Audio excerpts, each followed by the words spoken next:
जय जय श्रीमन नारायण। मैं सीता श्रीनिवास। आज मैं आप सबको बताऊंगी 12 माह में कौन कौन सी एकादशी आती है और उन एकादशियों का नाम क्या है और किस पक्ष में पड़ती है। तो ध्यान से सुनिएगा।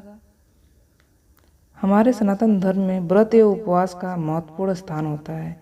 हिंदू परंपरा के व्रत व उपवास की चर्चा एकादशी के व्रत के बिना अधूरी है।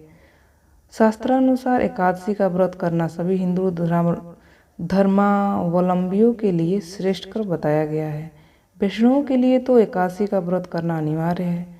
शास्त्रों में एकादशी का व्रत महान पुण्यदायी व पापों को क्षय करने वाला बताया गया है।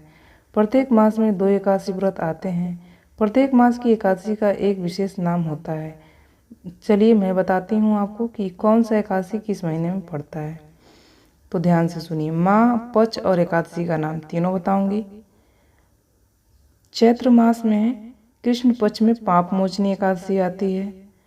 कृष्ण शुक्ल पक्ष में कामदा एकादशी आती है। बैसाख के कृष्ण पक्ष में बरोथनी एकादशी आती है। बैसाख के शुक्ल पक्ष में मोहिनी एकादशी आती है।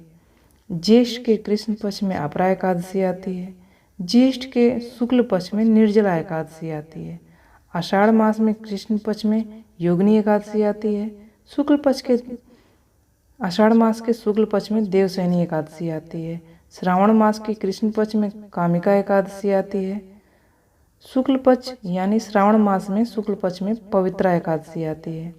भाद्रपद के कृष्ण पक्ष में अजय एकादशी आती है। भाद्रपद के शुक्ल पक्ष में पद्मा एकादशी आती है। अश्विन मास के कृष्ण पक्ष में इंदिरा एकादशी आती है। अश्विन मास के शुक्ल पक्ष में पापांकुशा एकादशी आती है। कार्तिक मास के कृष्ण पक्ष में रमा एकादशी आती है। कार्तिक मास के शुक्ल पक्ष में देव प्रबोधनी एकादशी आती है। मंगशीर मास के कृष्ण पक्ष में उत्पत्ति एकादशी आती है और मंगशीर मास के शुक्ल पक्ष में मोक्षदा एकादशी आती है।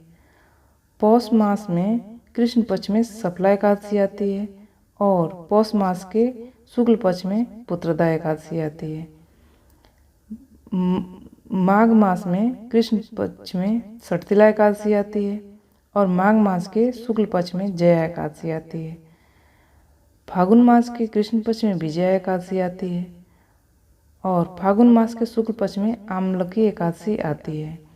तो इन एकादशियों का नाम अब समाप्त हुआ। ये जानकारी आपको कैसी लगी? इस तरह की जानकारियाँ पाने के लिए इस चैनल को सब्सक्राइब कर दीजिएगा। आपका दिन शुभ हो, आपका दिन मंगलमय हो, आप निरोग रहें, स्वस्थ रहें। इसी आशा और आशीर्वाद के साथ इस वीडियो को समाप्त करती हूँ। जय जय श्रीमन नारायण।